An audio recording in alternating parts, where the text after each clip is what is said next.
morning. We've had a long-standing relationship. So I'll happily pick my process over yours from a macro perspective. And it says that now we have 5.07% to the top end of the range heading into tomorrow, or Thursday rather, GDP report. Now, bond yields are also down in Europe this morning because you had just rancid economic data coming out of the Europeans.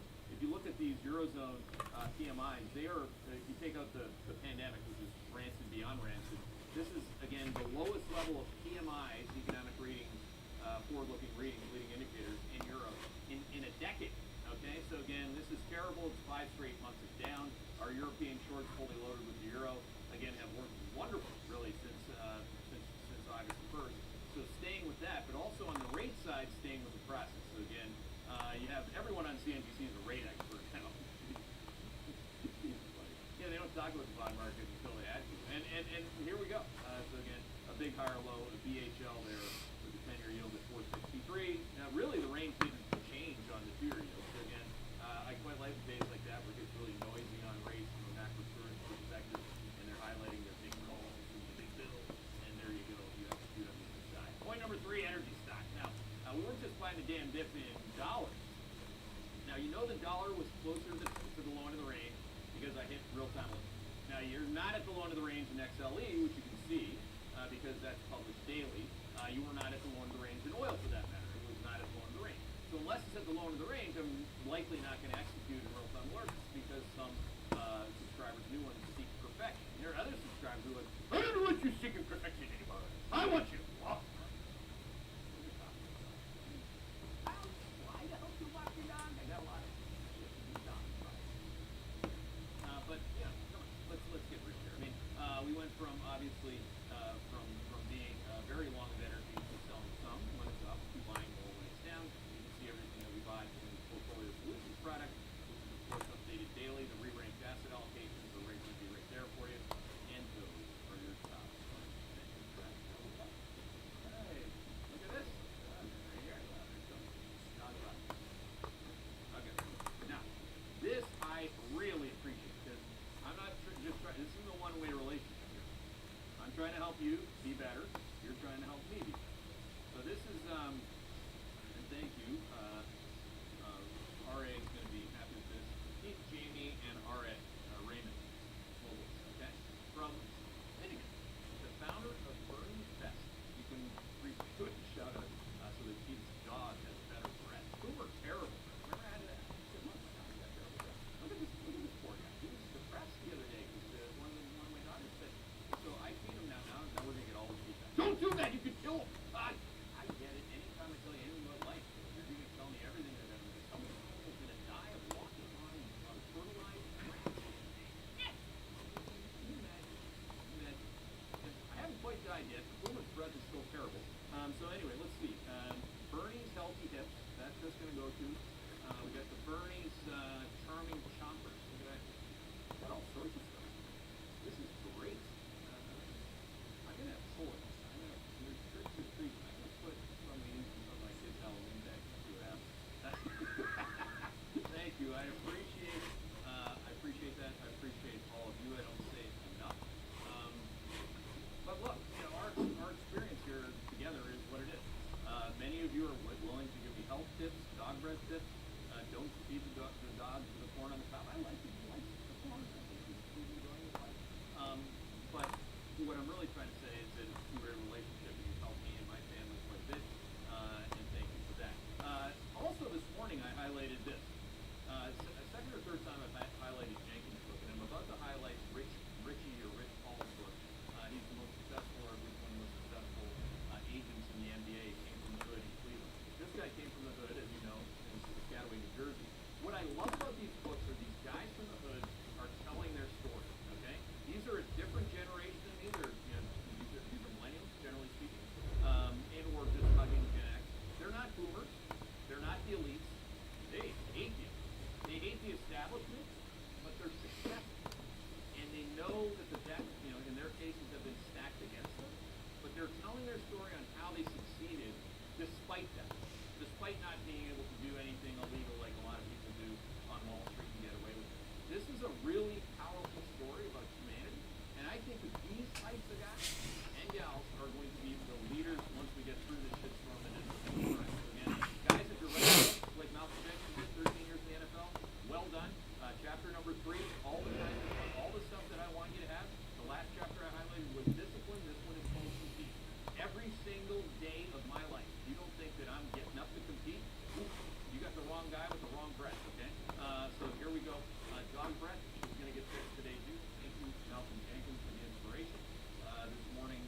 buying, it's buying my energy stock. I have longs to buy, so the longs go up, the shorts come down. The net position, which was minus 14%, minus 14.7% was my short position. That's about as short as I got. And then we had 7 out of 8 down days. I mean, this is what happened. After that, 7 out of 8, S&P was down. Yesterday, S&P 500, 72% of stocks were down on average, average of 1.2%. It's not all about the average of things. Oh, no, I wasn't trying to go there. Stop. This is called a shit show, right? Now there's a tremendous amount of pressure, at least on 2 stocks that we are long of. Again, best idea is Google, best idea is Meta. They're both bullish trading trend going into event risking. Everybody owns these stocks. We don't own the other ones, the other 5. Because that NVIDIA sell signal was a beaut. This Bitcoin long, beaut, right?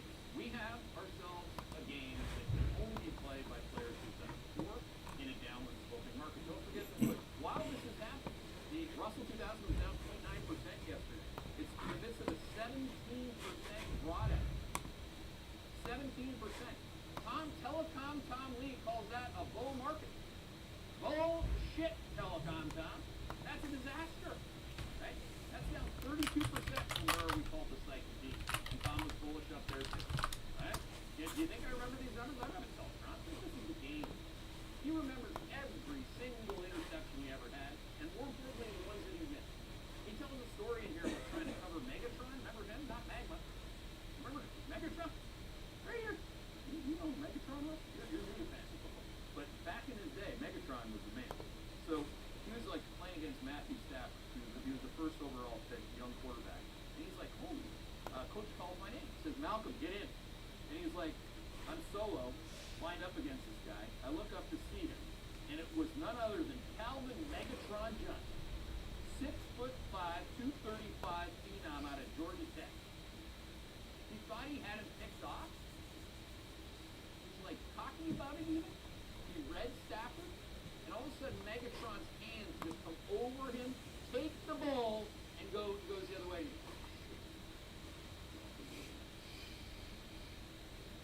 You think this game, you're clearly, still doing a lot more. This game. Playing this game at the highest level, and you're not coming out of that bubble, it's going to get tougher. Tougher. I like it. Tough get going. So the going get it done. All right, we got S&P 500. Thank you, good job, fellas. That is blazing that my head. We got 4187. That's still be a nasty number, but again, you still have 4331 on the upside. So you have, in terms of 4-to-1 upside versus downside. So again, covered a bunch of shorts. I'm pretty much running neutral. I wasn't trying to run neutral. I don't target a neutral. I target E and L. Okay, alpha. So again, when I'm booking games, nobody goes broke booking games, and that's how I roll. So again, if you're uncomfortable getting that short when I did on October 11th, and now you're uncomfortable being closer to neutral, then just get comfortable being uncomfortable. That's how you play the game. So he wasn't against Megatron. Find a way, and he found it. Great job by Malcolm Jenkins again. What else we got going on through this morning with the volume? Down day. Ooh, down. Marked up Monday. This is the first down Monday. And they say they don't manipulate markets. But what's been happening, and we've been discussing this, is big motherships that have had it wrong. Every Monday they're like, shit, I got to sell more of these bonds because they're blowing up with my clients, and I got to reallocate to where there's liquidity. And that's why, because 18% of the S&P 500 is 4 names are going to report in the next 48 hours. And that's so they get a bid. The rest of the market goes to shit like yesterday. And the breadth is like, God, it's bad. Oh, these 3 quarters of stocks leading below their beloved 200-day minimum. They're all shot on 50. Those are not leading or lagging. They're not it. Right? Dog breath, significant. My daughter stayed over.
got going on for you? High yields and awesome shorts. It wasn't just October the 11th. Short spy, comma, ink like Jesus. Yeah, you. Short-term volatility. This is the opposite of yesterday, where the top end of my risk range is now above. If you look at the calendar, super short dated call on the Tier 1 alpha data, which is examining as I do every morning when I get out to make sure set up is clear. So again, these numbers are now like, top end. If you just look at yesterday, got the money fly ball to 18.5. Top end of my range is closer to 23 on the risk range. That's how you whack it. You ever whack like it?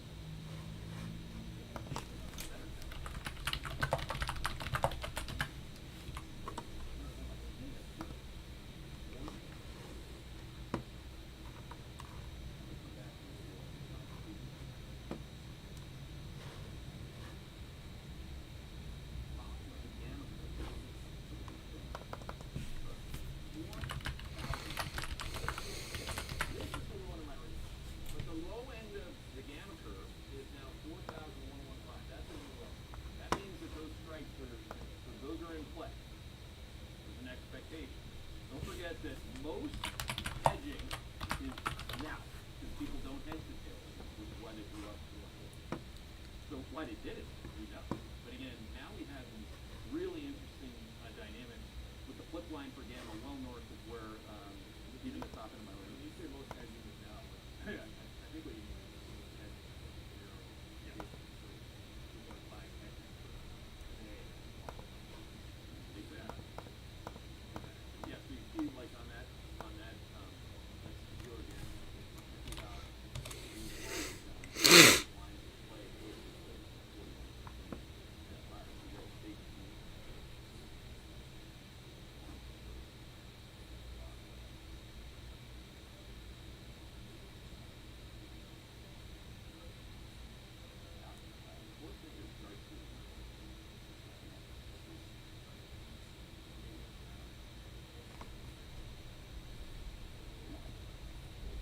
What is Schwarzenegger and Jenkins and Rick Paul have, huh?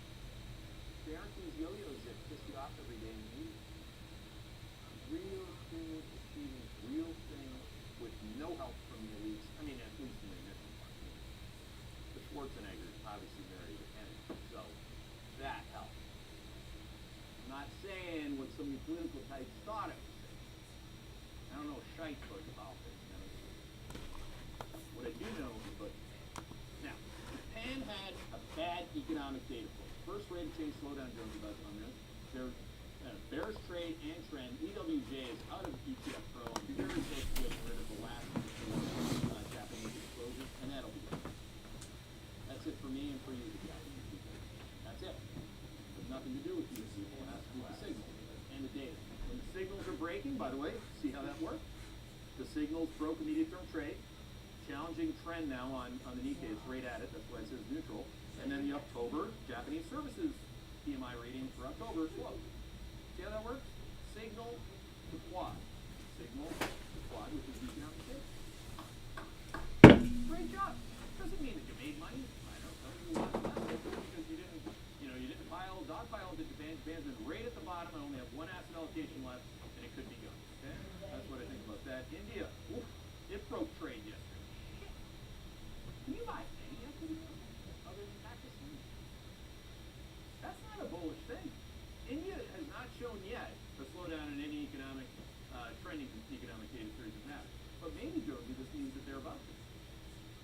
Yeah, that's an interesting one. Their data is very strong.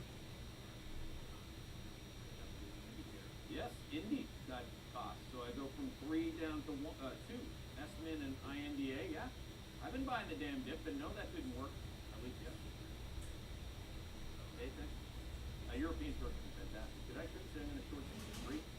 GREK. How about useful? That's up this morning 2%. Looking at shorting Turkey, TUR up 2% this morning as well. Back to the Indy. Remember we talked a little bit about Israel and Palestine yesterday. Palestine up 1.5%. Now, again, if I was trying to make a call or sell a newsletter on that, I could, right? I can sell ice to an estimate, but I don't sell that kind of thing, okay? I was just trying to help you see, like when I see the game, that's what I see. I don't, like if Malcolm Jenkins when he explained to me how he read Tom Brady, I was like, I will always watch football differently. I didn't know anything about how he was talking about it. Right?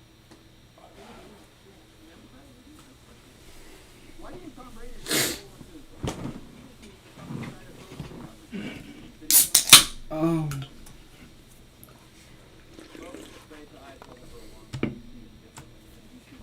stand on their shoulders and understand that they're seeing something that you probably wouldn't. Again, I'm not saying all that. I am saying that I do it a lot better than most. So again, looking at Palestine and Israel, by the way, is trading flat. It's down 14% in the last month. The stock market being, whereas Palestine was a relative gainer anyway, it's only down 5% in the last month. Sold all my natural gas. Again, anytime that thing takes a peak at bearish trade, I'm generally like, woohoo. You don't like that in the asset allocation, maybe you don't like me.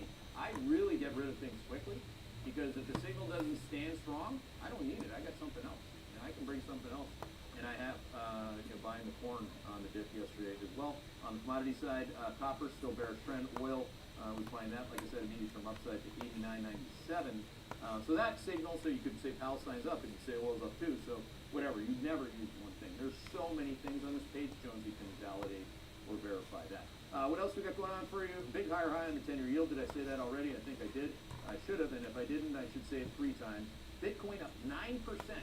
So again, the reason why I built it that way is because the behavior goes that way. I've lived inside of the machine. I've seen people get tapped on the shoulder. If you were short Bitcoin the whole way down, well done. Shorting it at every lower high, well done. Now you're buying dips. That's it. That's it. Quad 3, by the way, pays out to Bitcoin, whereas Quad 4.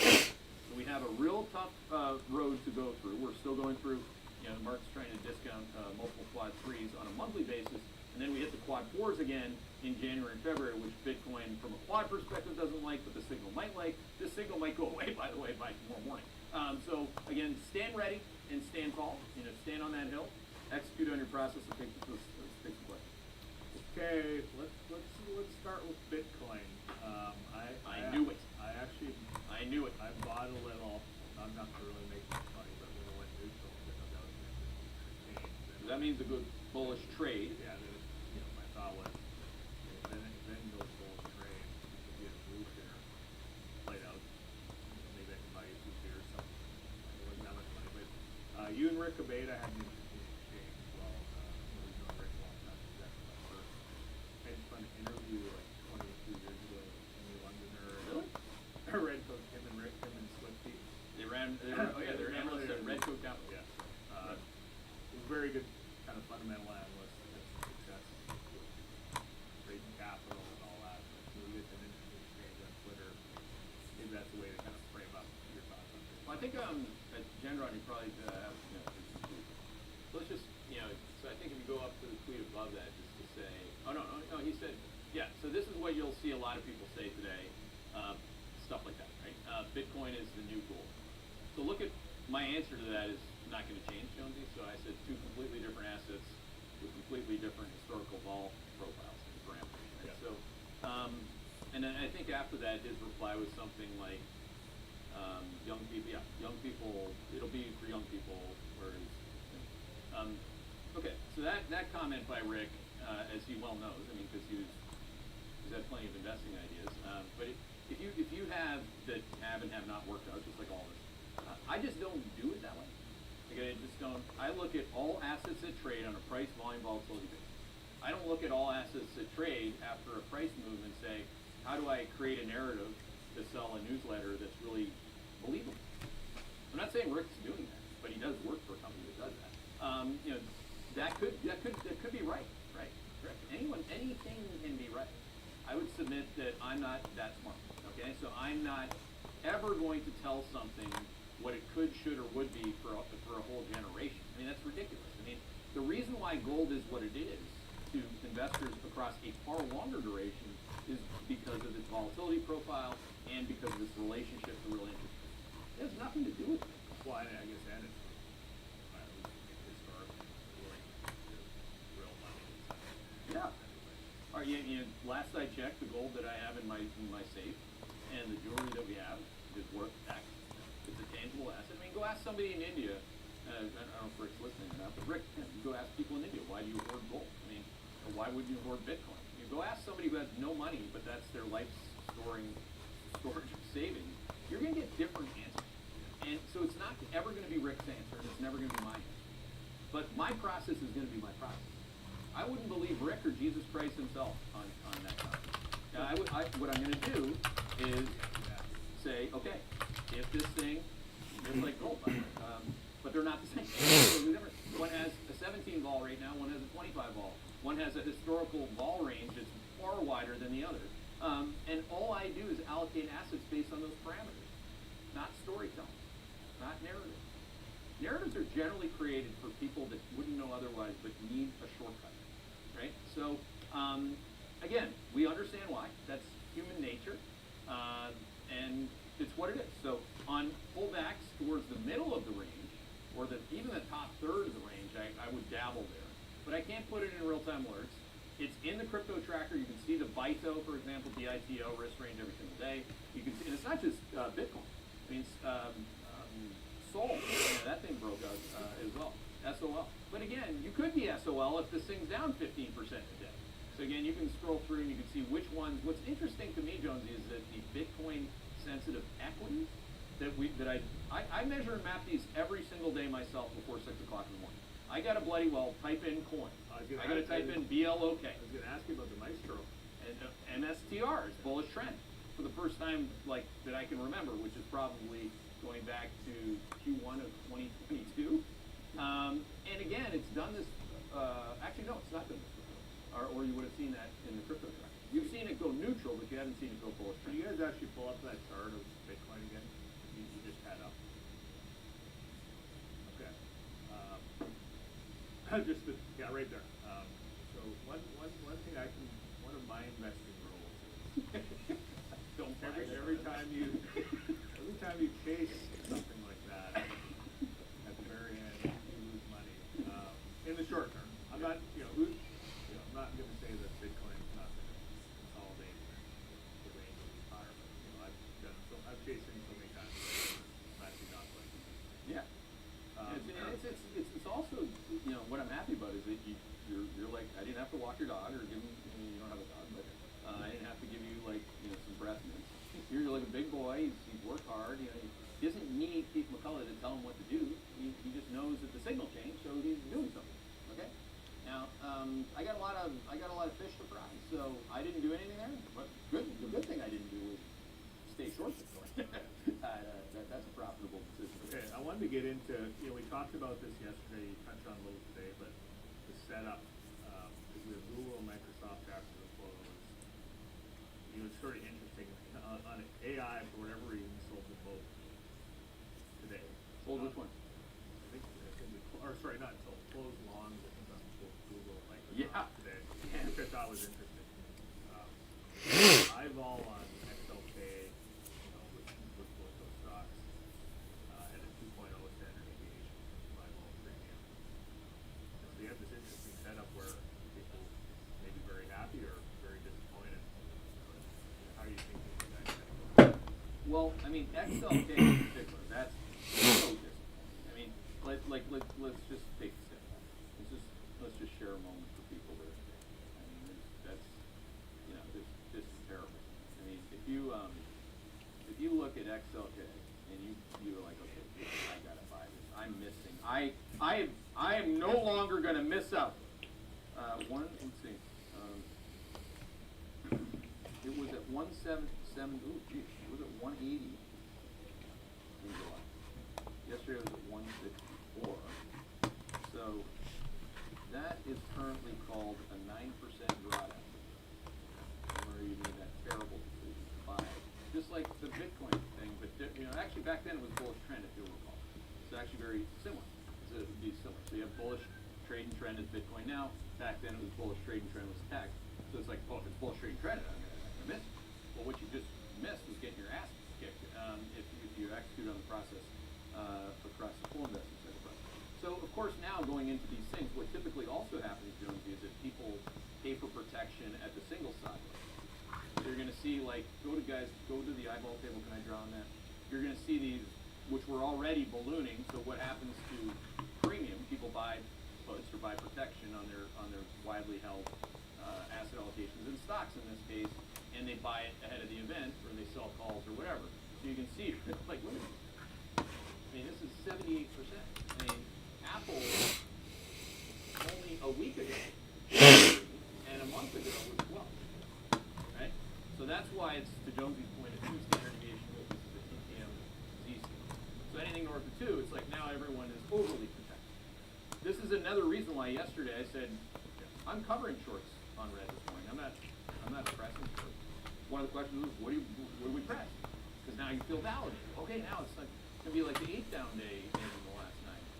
But it's Market Monday, and we have, as I said, we have a lot of things going on here, going into some very tangible earnings catalysts where the street needs these things to deliver. Now, what I also said on this quickly, I said this to Friedman on the call. He walked through it again. He's like, Google has the easiest comps. All of our trackers are saying bullish. It's coming from the low end of the range. Okay? If you do not have a position in Google right now, based on that, you just don't get it. Right? It's just like not buying oil when it's at the low end of the range. You're not buying energy stock. If they report better than expected and that stock is down, you should. I don't know what you should do, but I'd be like, while you're selling everything, and I would just get under the desk. I mean, is what you should do. If that stock's down tomorrow, the rest of earnings season is going to be what, first of all, earnings season has been a disaster. Right? You have 20% of the S&P 500 has reported 1.8% growth. And people are, it's going to be up 5 to 10%. No, 1.8. And as you go throughout earnings season, it gets worse because the retailers report last, or some of the work. NASDAQ earnings, 15% have reported negative 17% earnings. Awful. Yeah, the one thing you got to run with, one thing you have to keep in context is when these companies report, it's reflecting Q3, which is a strong economic. Yes. So you have a good number, but then think about what's happening going forward, even though management might not have been it on this call. Yeah, that's what Ami said on Microsoft. There wasn't really anything in the quarter that worried him. The business had slowed in the prior quarter, but it wasn't like some big incremental slowdown. And part of that is because Microsoft has a lot of install base, has AI, they have a lot of things that they can do that other software companies you've seen a standstill in a lot of their revenue growth. But yeah, that's an important point. Let's just end on that. The cadence of GDP. When we were talking about Thursday's GDP number, this number is going to be very green, right? So Q3 we're at 3.12%. That's a quarter over quarter number. It's a sequential number.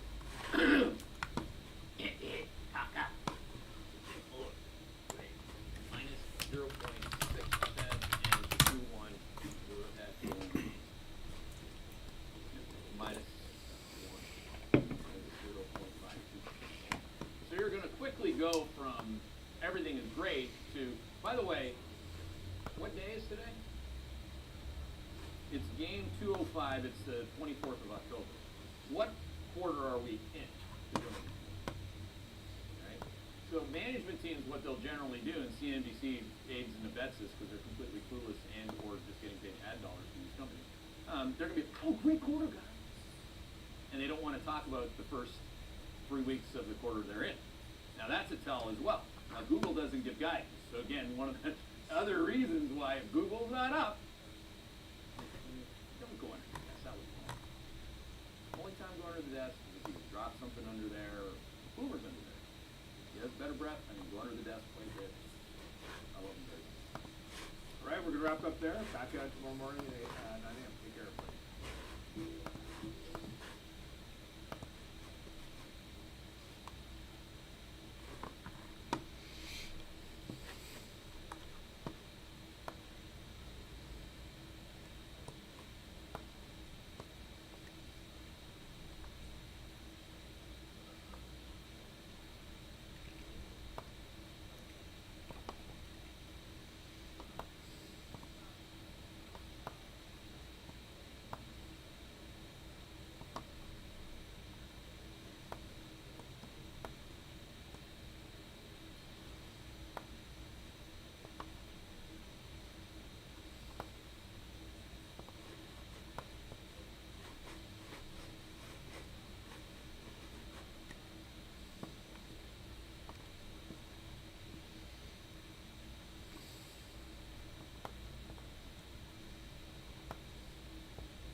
When it comes to performance monitoring, some developers are stuck in the past, but most of us want something new.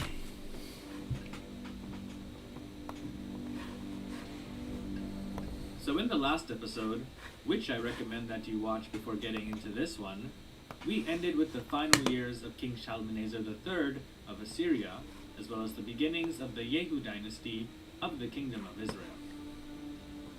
Basically, Yehu made peace with Assyria and Shalmaneser, becoming one of his vassals and sending tribute annually. This was most likely done not out of any love for Assyria, but out of pragmatism, due to the fact that militarily, Israel was no match for Assyria. Eventually, though, they would challenge Assyria, which we'll take a look at in this episode. When King Yehu of Israel made peace with Shalmaneser III in 841 BC, Assyria was without a doubt the most powerful state in the region. It ruled an empire that stretched from what are today the Zagros Mountains in Iran to the shores of the Mediterranean Sea in the west. Yehu knew that to not be on good terms with Assyria would bring disaster to both his people and his newly founded dynasty. At the same time, he had more pressing, local concerns with his often hostile neighbor, the kingdom of Aram Damascus. In general, if you were a vassal of Assyria, you had several responsibilities to the Assyrian crown, mainly to provide hefty tribute as well as soldiers for the Assyrian king's military campaigns. In return, though, the Assyrian king would have your back, as an attack on an Assyrian vassal was considered to be an attack on Assyria itself. And honestly, no one really wanted to face the might of the Assyrian army in a pitched battle. So in theory, Yehu and the Kingdom of Israel had Assyrian protection from their enemies. The problem, though, was that Assyria itself was going through some changes politically that weakened the power of the king. Here's what happened. A few years before Shalmaneser III's death, a civil war broke out between two of his sons, Ashur-dain-aplu and Shamshi-Ramman. Ashur-dain-aplu was the older son, but for whatever reason, Shalmaneser favored Shamshi-Ramman and appointed him as the crown prince. Ashur-dain-aplu, who had also amassed many loyal supporters, challenged his father's decision and rose up in rebellion. Though he was ultimately defeated, the central authority of the government, as well as the very institution of absolute monarchy, rested on shaky ground. When Shalmaneser III passed on in BC, Shamshi-Ramman became the king of Assyria and adopted the throne name Shamshi-Adad V. Though victorious, Shamshi-Adad V still had many enemies, especially loyalists of his brother, who may have still held key positions within the government. However, to keep the empire together, he could not simply dismiss all of them. Shalmaneser III had grown the Assyrian Empire to such an extent, both in terms of territory and bureaucracy, that it was getting too difficult for simply one king to manage. As new territories were absorbed into the empire, powerful governors and field marshals began to obtain more power than was commensurate with their rank or status, especially those on the empire's periphery. We'll call these individuals magnates. In time, these magnates set up small fiefdoms of their own and became states within a state. They collected their own taxes, had their own private militias, and in some cases, even conducted their own foreign policy. With regard to the central government, all they really had to do was pay lip service to the emperor in Assyria. In addition, they also didn't have a vested interest in preserving the king's alliances. After all, small kingdoms like Israel had pledged their allegiance to the Assyrian king, not to them. So for example, if Aram Damascus attacked Israel, the magnates could turn a blind eye to the conflict and not come to the aid of Assyria's vassals if it wasn't in their own personal interest. While Shalmaneser III was alive, Aram Damascus's king, Hazael, was kept in check. However, after Shalmaneser's death and the civil war between his sons, Hazael was able to launch attacks on Israel, seize much of its outlying territories, and eventually come to dominate it. Not only Israel, but also Judah, Gilead, Moab, as well as areas deep in Philistine territory. Things got a bit better for Jehu's son and successor, Jehoaz. In 811 BC, the Assyrian king Adad-nirari III went to war with Aram Damascus and more or less crushed the kingdom. According to Assyrian records, Israel, along with Tyre, Sidon, Edom, and the Philistine states, paid tribute to Adad-nirari. Though harsh, they at least didn't have to suffer the same fate as Aram Damascus. It also gave these kingdoms, including Israel, time to rebuild and eventually prosper once again. In 745 BC, one of the most powerful and influential kings of the ancient world was crowned in Assyria, Tiglath-Pileser III.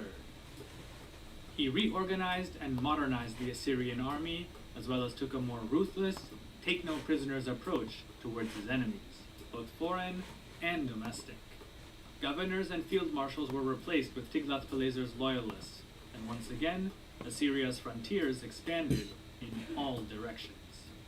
The kingdoms of the Levant were given the following options: surrender, become a vassal of the Assyrian king, and pay a hefty tribute, or risk being destroyed and having any survivors deported to foreign lands. Israel and Judah both decided on option 1, rather than suffer the wrath of Tiglath-Pileser. There are a few inscriptions of Tiglath-Pileser that list some of the Levantine kings who paid tribute to him. One of these includes Israel's king Menahem, and reads, "The tribute of Cush-Tashbi of Kush, Rezin of Damascus, Menahem of Samaria, Hiram of Tyre, Sebitibeel of Byblos, Uriki of Kue, Bisiris of Carchemish, Eniil of Hamath, Panamu of Samaal, I received." Another inscription indicates that Menahem did not submit willingly, and ultimately, it was Tiglath-Pileser who made the final decision as to who would sit on Israel's throne. As for Menahem, I overwhelmed him, and he fled like a bird, alone and bowed to my feet. I returned him to his place and imposed tribute upon him. Gold, silver, linen garments with multicolored trimmings, I received from him. Israel, its inhabitants and their possessions, I led to Assyria. They overthrew their king, Pekah, and I placed Hosea as king over them. I received from them 10 talents of gold, 1,000 talents of silver as their tribute, and brought them to Assyria. When Tiglath-Pileser III died in 727 BC, his son, Shalmaneser V, became the new king of Assyria. Assyrian, biblical, and the works of the historian Josephus all state that many of the states of the Levant, including Israel and the Phoenician city-states, took their chances with Shalmaneser and at least initially began to withhold their tribute, probably at the instigation of the Egyptians, who were growing wary of the Assyrian influence on their doorstep. This obviously was unacceptable to Shalmaneser, and so the Assyrian army came in full force to gently remind its vassals of their obligations to the crown. Many of these states and their kings resubmitted to Assyria. Scholars still debate exactly what transpired between Israel and Assyria during this time, but it seems that there was plenty of armed conflict and violence. The Hebrew Bible reports that the Assyrians laid siege to Israel's capital of Samaria for 3 years and took Hosea prisoner. On the Assyrian side, we don't have any inscriptions from Shalmaneser V. Our only other real reference to a specific attack on Israel and Samaria comes from a Babylonian chronicle, which states, "On the 25th day of the month Tebet, Shalmaneser ascended the throne in Assyria and Akkad. He ravaged Samaria. The 5th year, Shalmaneser died in the month Tebet. For 5 years, Shalmaneser ruled Akkad and Assyria. On the 12th day of the month Tebet, Sargon ascended the throne in Assyria." This particular Sargon was Sargon II of Assyria, who many, if not most scholars, believe may have been a usurper. Regardless, he would go on to become one of the most powerful kings in the history of Assyria. With regard to Israel, Sargon claims that it was not Shalmaneser V, but he who not only conquered, but also depopulated the city. Sargon tells us, in much more detail than his brother, his version of events as follows. In the beginning of my reign, when I took my seat on the royal throne and was crowned with a lordly crown, the Sumerians, who agreed with another hostile king not to continue their slavery and not to deliver tribute, and who started hostility, I fought with them and completed their defeat.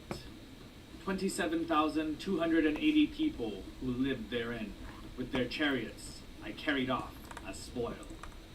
50 chariots for my royal bodyguard I mustered from among them, and the rest of them I settled in the midst of Assyria. The city of Samaria I resettled and made it greater than before. People of the lands conquered by my own hand I brought there. When both of these texts are taken together, and along with other historical evidence, it seems that Sargon may have simply completed what Shalmaneser V started. That is, Shalmaneser V conquered Samaria, but Sargon made this defeat a permanent one by deporting its population and creating a new Assyrian province, Samarina. This effectively brought an end to the kingdom of Israel. As for its people, Sargon II says that he deported them to other parts of the empire, which was standard Assyrian practice for rebellious and reconquered peoples. What their ultimate fate was, though, is unknown, and there are all sorts of explanations. The biblical tradition refers to them as the 10 lost tribes of Israel, and claims that they were resettled on the other end of the Assyrian Empire, in or around Media. The historian Josephus also seems to support the assertion that they were taken somewhere to the east of the Euphrates River. Regardless of where exactly they ended up, historians believe that, similar to other deported peoples, over time, they were assimilated into their new environment, wherever that may have been. Israel's cousin to the south, the kingdom of Judah, since it hadn't openly rebelled against Assyria, was spared destruction. This, though, doesn't mean that it was in the clear. In fact, with Aram Damascus and the kingdom of Israel no longer providing a buffer between it and Assyria, its situation was more precarious than ever. In a future video, we'll take a look at Sargon's son, Sennacherib, and his invasion of the Levant, as well as the assault on Judah's capital, Jerusalem.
Between the pandemic, ongoing market volatility, and now rising inflation, the past few years have been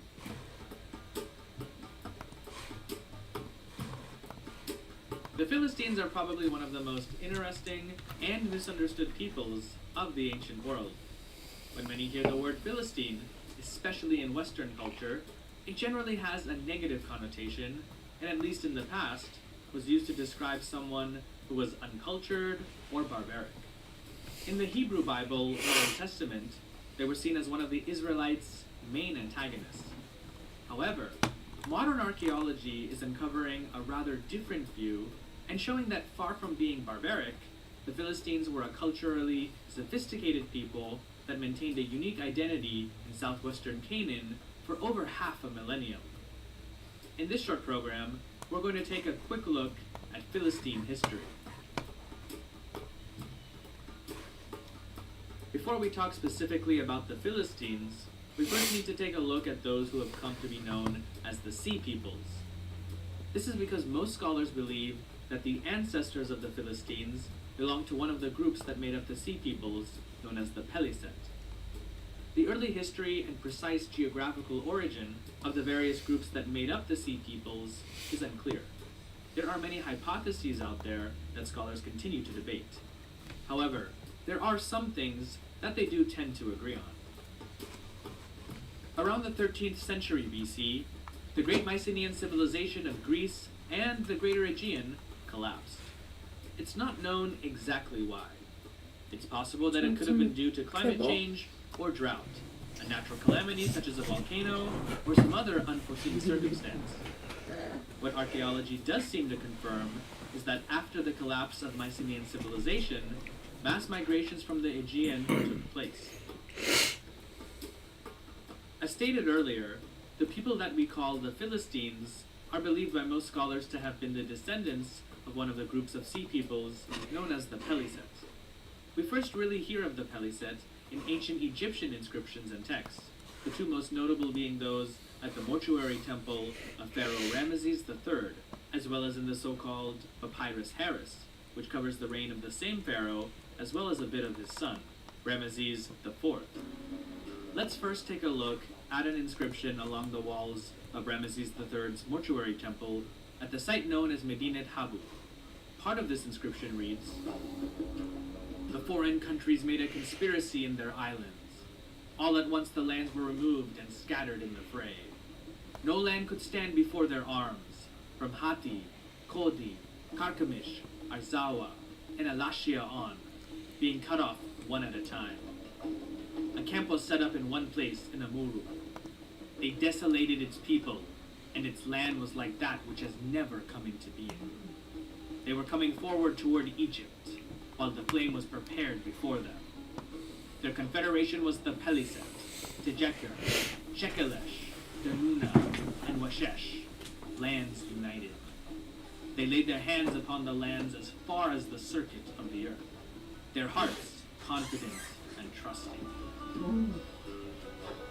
This event, or attack by the Sea Peoples, is believed to have occurred around 1177 BC, and mentions the Peliset as one of the conspirators, along with other groups, identified as the Tejeker, Shekelesh, Danuna, and Washesh. Ramesses claims that he defeated them all in one battle on land, and another at sea closer to Egypt, known as the Battle of the Delta. Along with the text are also reliefs depicting the Peliset.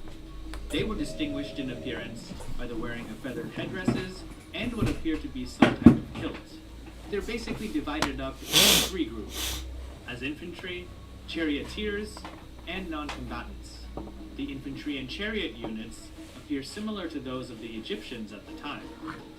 The non-combatants, though, at least in my opinion, are a bit more interesting. They're mostly depicted as men, women, and children riding in two-wheeled carts being pulled by oxen. This seems to indicate that the Peliset in 1177 BC were not simply out to raid and plunder, but were on a campaign whose intention was to relocate and settle in new lands. You really have to give credit to the Egyptian artisans who created these depictions, as they're filled with other details that give us clues as to where the Peliset may have come from. For example, though their ships look quite similar to Egyptian vessels, with their furled sails and single mast, the prow and stern were decorated with birds' heads, very similar to those found on ships from the Aegean from that time period.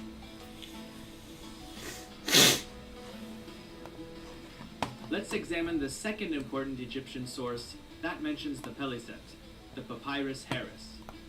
At around 1,500 lines of text, the Papyrus Harris is actually the longest papyrus document ever to have been discovered in Egypt. It essentially covers the entire reign of Pharaoh Ramesses III and is named after Anthony Charles Harris, a famous collector of papyrus documents. It's a very important source because it tells what happened in the aftermath of the Battle of the Delta. Part of it reads, "I extended all the frontiers of Egypt and overthrew those who had attacked them from their lands. I slew the Denyen in their islands, while the Tejeker and Peliset were made ashes. The Sheridan and the Washesh were made non-existent, captured altogether and brought in captivity to Egypt, like the sands of the shore. I settled them in strongholds, bound in my name. Their military classes were as numerous as 100,000s. I assigned portions for them, all with clothing and provisions, from the treasuries and granaries, every year." Ramesses eventually settled many of these people in southwestern Kenya, probably giving them land in return for vassalage and the task of protecting Egypt's border with Asia. The Peliset were specifically given the cities of Ashkelon, Ashdod, and Gaza. Eventually, they would go on to occupy Ekron and Gaza, and together, these 5 cities were what scholars call the Philistine Pentapolis. And this, at least according to Egyptian texts, is how the Peliset, aka the Philistines, settled in the land that would eventually bear their name, Philistia. Another source that provides some information on the Philistines is the Hebrew Bible or Old Testament. In the book of Amos, chapter 9, verse 7, It's said that they came from Captor, which most today identify as being the Greek island of Crete. By around the end of the 11th century BC, the Philistines were beginning to lose much of their uniqueness as they adapted to and absorbed much of the culture of their new land. Despite their increased integration into their new environment, archaeology uncovered the violent destruction of several Philistine cities around the beginning of the 10th century BC. It's probable that this was due to the Egyptian campaigns of Pharaoh Siamu, but scholars haven't ruled out Canaanite or other groups being involved. Biblical scholars claim that it may have even been the kingdom of Israel under David or Solomon, but again, this can't be confirmed by archaeology, and no specific texts outside of the Hebrew Bible have been found from the time describing the conflict between the two. Eventually, these cities were rebuilt, and Philistia began to prosper even more than before. The Philistine society initially had a strong urban orientation. In time, its economy relied more heavily on agriculture. This may have been why the popular Mesopotamian and later Canaanite god, Dagon, who was a patron of farmers and the harvest, became so popular amongst the Philistines. Two other Semitic or Canaanite deities that had large followings amongst the Philistines were Ashtaroth and Baal-zebub. The real decline of Philistia began in the 9th century BC with the growing influence of the Neo-Assyrian Empire in Canaan and the Levant. Beginning as early as the reign of the Assyrian king, Adad-nirari III, around 800 BC, the Philistines were paying substantial amounts of tribute in the form of gold, silver, grain, and slaves. Like many of their neighbors, the Philistines revolted against their foreign masters often. This, of course, led to Assyrian reprisals, which were always extremely destructive. One notable example, recorded both in the Bible's book of Isaiah as well as Assyrian texts, is the conquest and destruction of the Philistine city of Ashdod by Assyria's Sargon II. His son and successor, Sennacherib, continued Philistia's subjugation by conquering Ekron and other Philistine cities. Along with the destruction caused by these campaigns, Philistia was further depopulated as many of its citizens were deported to other parts of the Assyrian Empire. This process was further intensified after the fall of Assyria, when the Babylonians under Nebuchadnezzar II took over the region.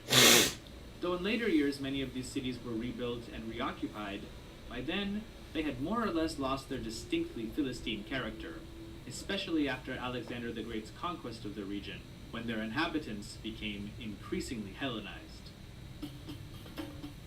So, I hope that this short program gives you a better idea of who the Philistines were, as well as some interesting facts about their history. Thanks so much for stopping by. I really appreciate it. If you learned something or simply just enjoyed the video, please don't hesitate to hit that like button, because it helps the channel out a lot. Also, check out the History with Sai podcast, where I go into more detail with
specifically in Europe in general, to the United States, has been really hitting that hard, and it kind of shows the degree of political disintegration within China has now even reached the diplomatic corps. Let me unpack that a little bit. So one of the things the Russians have always believed, and the Chinese are now starting to say that they believe, is that behind every plot and every downside and every setback that Moscow and Beijing have ever experienced is the American people. So the Americans have been orchestrating and creating this alliance in order to contain and beat them back. And during the Cold War, there was definitely something to that because the policy really was containing. And in the aftermath of World War II, all of the traditional powers that had ordered the Soviets were broken in one way or the other. So the United States physically reconstructed them, provided them with economic aid, created a global system that allowed them to trade and access energy and markets. And as a result, the United States received the authority to set their security policies. And while that certainly did contain and ultimately beat back the Soviet Union, it also gave the Soviets a lot of space. Because if you look at the time before 1945, the Soviets were dealing with a couple of dozen major countries, all of which had their own interests, and all of them which viewed Russia as a mortal threat. So whether it was Finland or Sweden or Norway or Denmark or Poland or Germany or France or Turkey or Japan, each of these independent countries had their own anti-Russia strategy. And one of the reasons why the Russians are so opposed now is a lot of these countries are coming back in their own because we are entering a post-American world. Yes, the United States is to a degree riding a herd on what's left of the alliance structure. But because the United States' military structure has shifted, and because it's now superior focused as opposed to having hundreds of ships that can be everywhere at once, the United States just physically can't be there at any given time. And in the aftermath of the war on terror and the Iraq conflict, the United States isn't going to be deploying land troops on a global basis for a very long time, if ever again. That leaves it to these independent countries to look after their policy sets. And they have, historically speaking, been far more incisive, using far more invective and far more subtle and far more disruptive and far more subversive than anything the United States has ever done. Yes, the United States is, has been, and will remain the single most powerful player, but it's not the only one. And because of the nature of American foreign policy making, where you've got the President and Secretary of State, the National Security Advisor, that's about it. That's the decision makers. The U.S. really has a hard time focusing on more than 2 or 3 things at a time. Whereas if you're in, say, France, you can focus on issues closer to the horizon with more intensiveness. And so the Chinese inability to make this distinction means that they're preparing for a world where the United States is riding herd and alliance that doesn't exist. And that means everything else is going to be able to come through the cracks. Because anyone who has studied French policy knows that the French are wildly creative at causing problems for countries they don't like for whatever reason. So are the French and the Americans going to operate side by side with no line between them? No.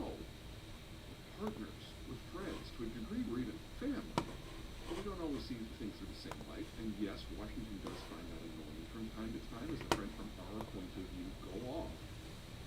But they're doing things for the French, and they're not doing it for the Chinese or the Russians. So, that's kind of piece 1.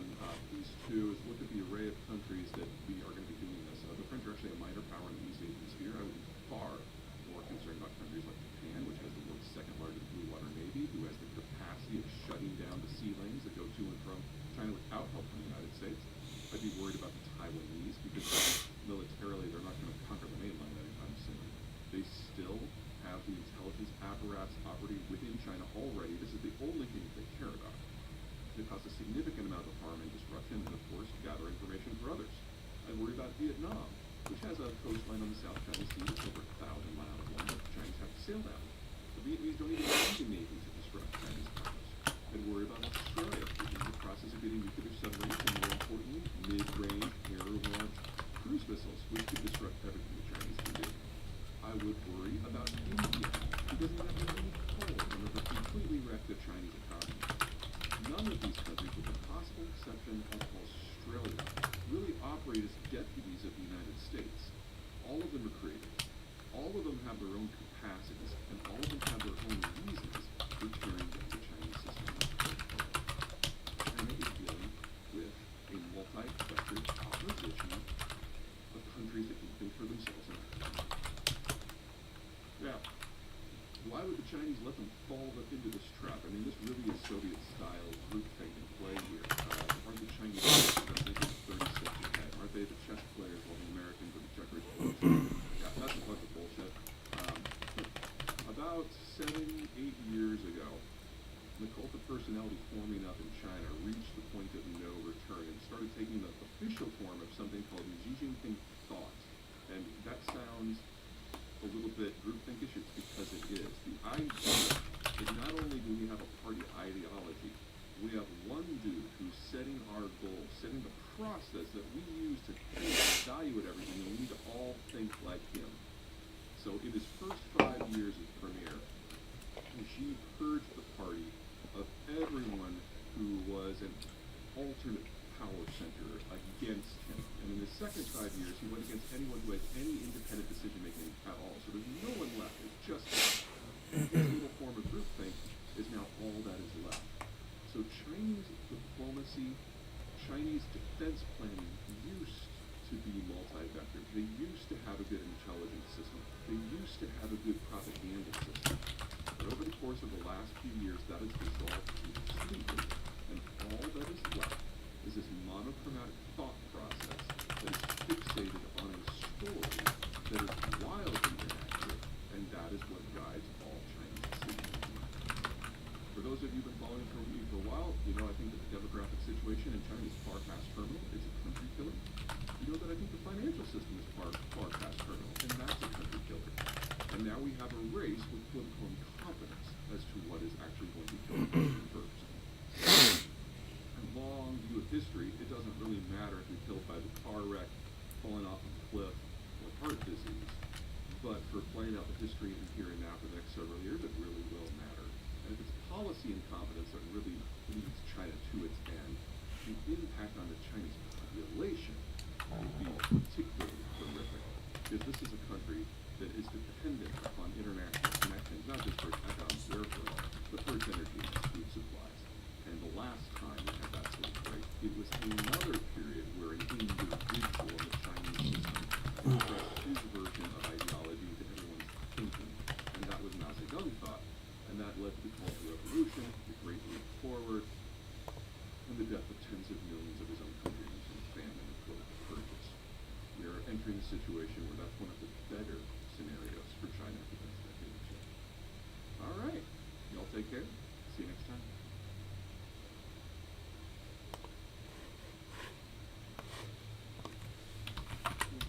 For a developing country, and doubly so for one in Latin America. They produce a lot of relatively low value-added products, and they export most of it to the industrializing economies of East Asia.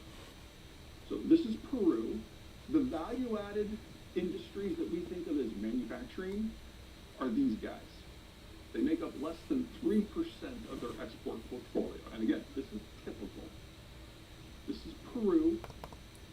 Here are our Mexican neighbors.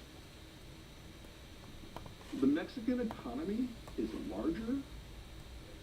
The Mexican population is more value-added and more skilled. And the Mexican export portfolio is more advanced than the entirety of Central Europe. Mexico is the only country on the planet we need from an economic point of view. It's the only one we can't turn our backs on from an economic point of view. Think of Donald Trump. Think of what he said during his campaign the first time around about Mexico. Some very not nice things, I might add. Within a year, even he realized just how critical the relationship was. And the result, among other things, was NAFTA II, and the friendliest bilateral relationship we have had with Mexico since its foundation as a republic in the 1800s. There are a lot of things about Donald Trump that I'm just like, whoa. But wow, he was dead on that one. Which means that we need to pay attention to Mexico in a way we have not. This is the Mexican population structure. This is the flat-out population density map. Take a look at Texas. And this is broadly what we think of in the United States when we think of normal.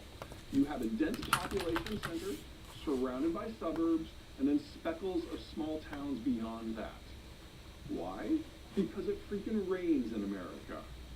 You can have small towns because that's where the farms base. But look at Mexico. You get sprawling cities in the 1,000 miles from the border south, and then nothing. You don't have the population density of a downtown core because it was never an entrepot system like we have in Dallas or Kansas City or Des Moines. They're isolated from one another. Now, from an economic point of view, that means that Mexican labor is in limited supply. There is no hinterland to draw upon. So the first movers who take advantage of Mexican labor are the only ones who really win.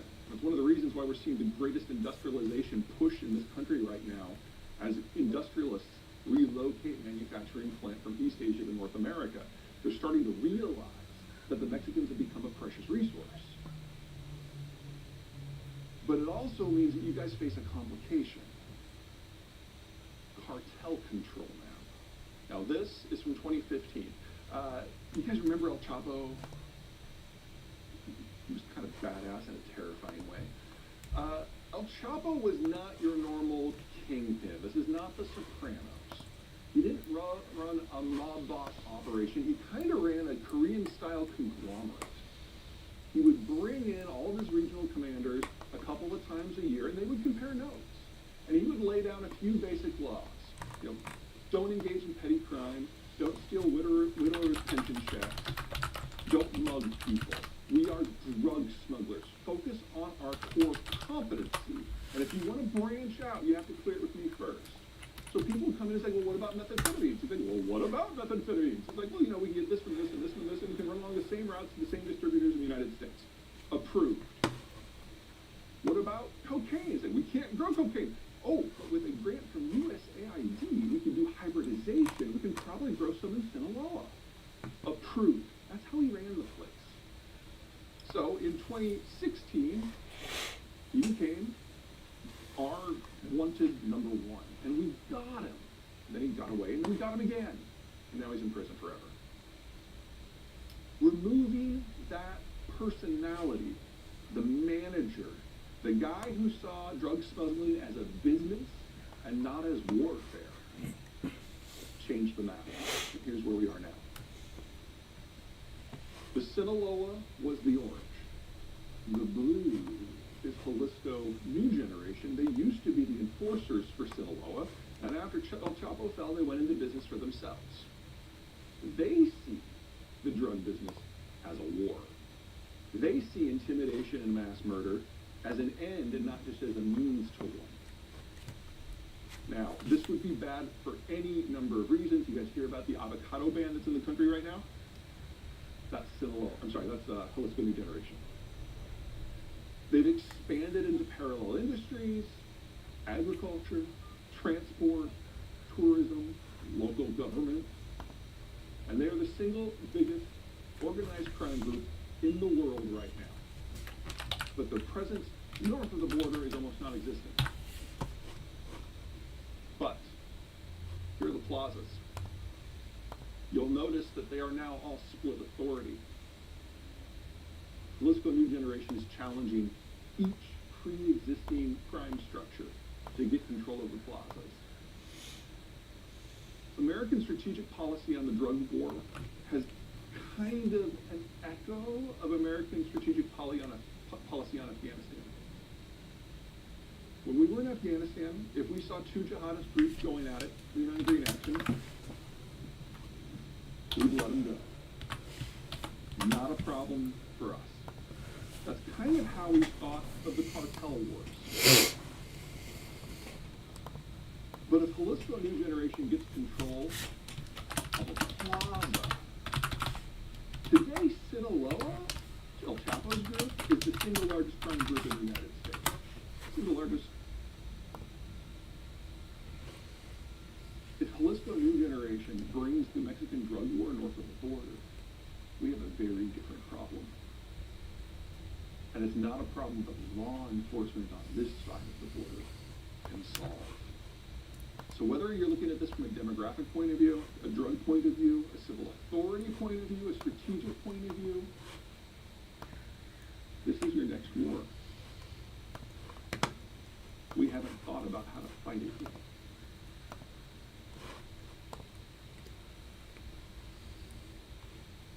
yellow is arid, the orange is desert, all this hash is verticality, roughly 1 mile above sea level. You know what I see when I look at that? Empty spaces, rugged terrain, dry terrain, an unsecurable border. This is a fantasy. The same tool set that we use there, we're probably going to have to use in northern Mexico.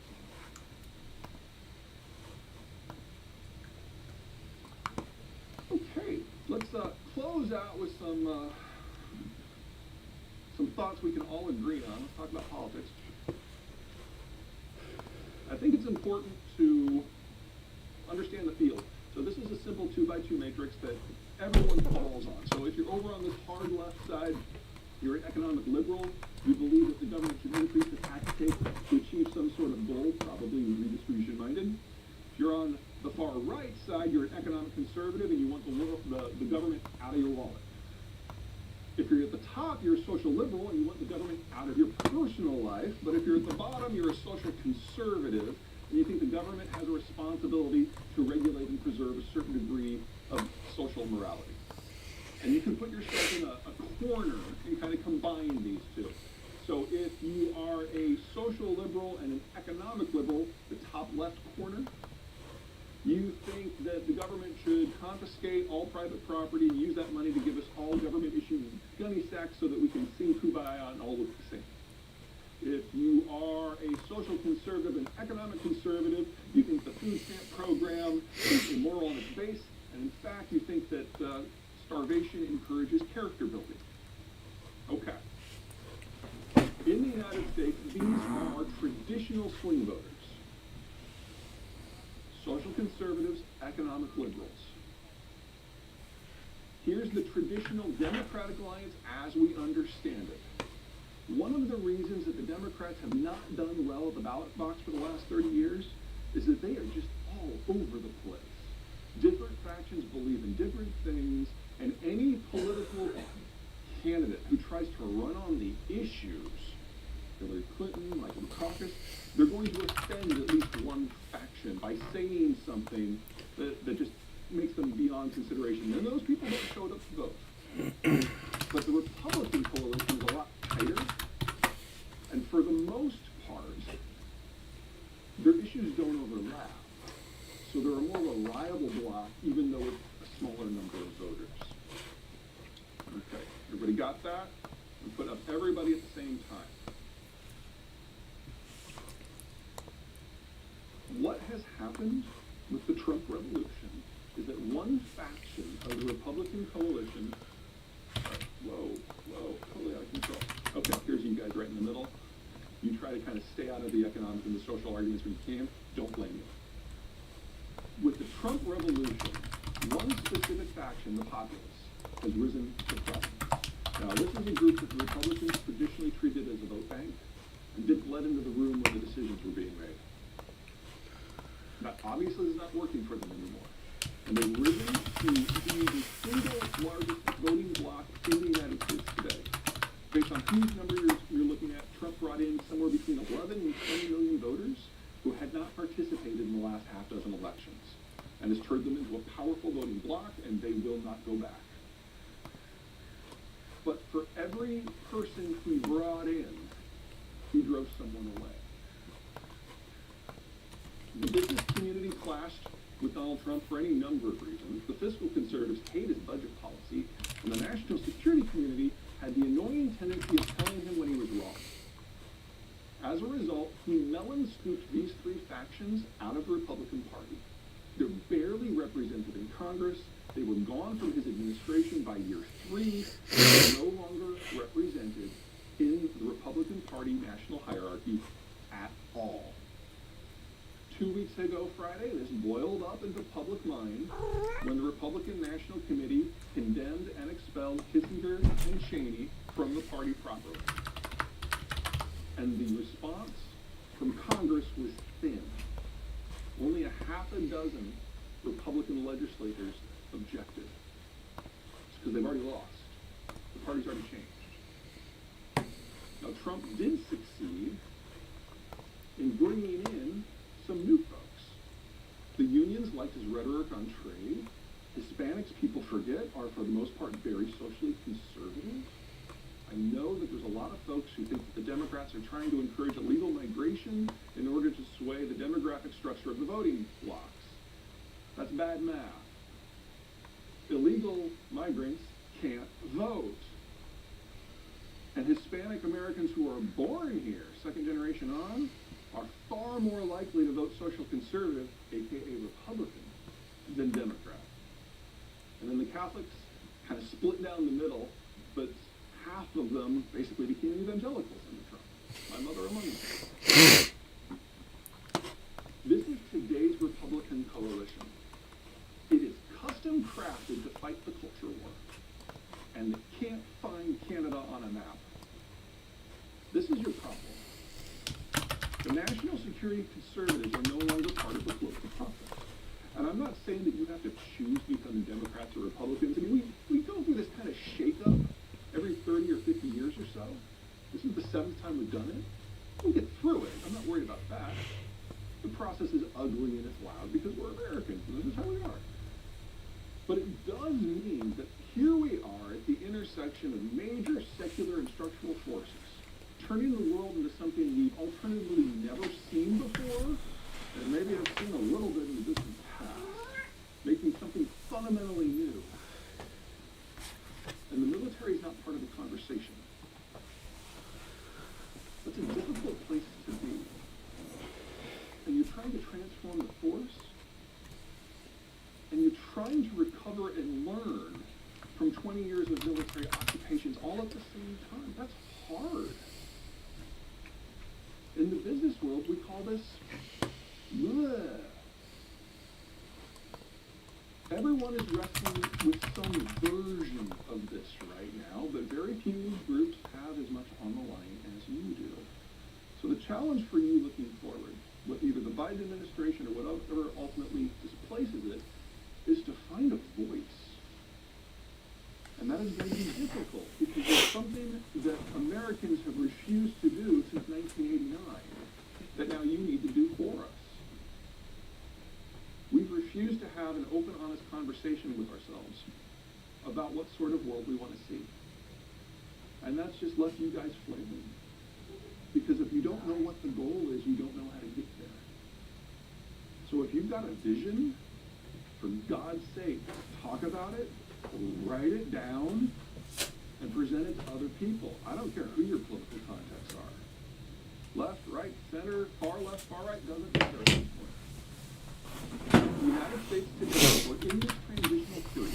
It usually lasts 8 to 12 years, we're in year 6. While we are in this process, we cannot have a conversation in the civilian world about foreign policy that matters. We're too drowned out with the noises of the transition as the factions rise and fall and jump. You are the only community who can read a map. The business community is out. There are only actually 2 little parts of the business community that are international, like agriculture, because our farmers are so productive, and Silicon Valley, because they've outsourced the entire manufacturing base to East Asia. Silicon Valley has made itself irrelevant to this conversation because that all now has to move. And the farmers want to feed the world. They're going to try. They're going to fail, but they're going to try. That just leaves you. I don't have a solution here. We're living in the lightning. This is the greatest period of change we will experience in our lives. And the world on the other side of this is going to make the transition through World War II look like child's play. So, if you've got a vision, I'd love to hear it. But more than that, I am available for questions. Now, if you're looking for something to throw at your seatmates, here are the books. And I'm happy to say that the new one comes out in June. We just sent it out for final proof yesterday. So let's do some questions. I'm going to go ahead and put up the future stability map because I find that that is a useful backdrop. Where you guys want to go first? All right, sir, I'll kick it off. So, tying on what you just said, sir, how would you recommend that we prepare for the trends you've identified? Because what you're saying, at least in my understanding, seems to be something much more like an early 20th century continental or hemispheric defense strategy. That's my interpretation of what you're recommending. Reasonable starting point for the discussion. Let me give you a scenario of what will happen if we don't come up with a vision of the future. At the end of the Civil War, the United States was obviously split and couldn't take any strong positions on international trade or security issues beyond the continent because we didn't want to risk the reintegration process. Reconstruction was critical for us in many ways. As a result, the State Department, the Defense Department, basically shut down all discussion of meaningful interactions with the outside world for 50 years. We got something called dollar diplomacy out of that, which meant that individual rich Americans or business interests or religious interests would go wherever they wanted in parts of the world that didn't have a large European presence and do whatever they wanted.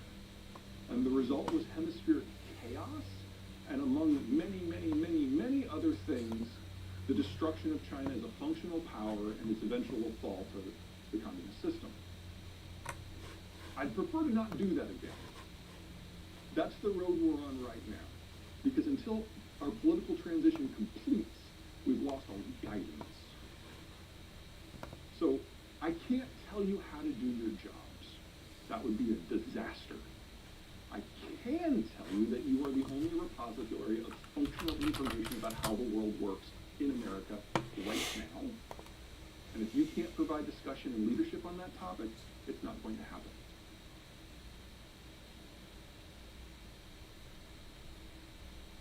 Any questions from the room? Yes, sir. Get the mic on here.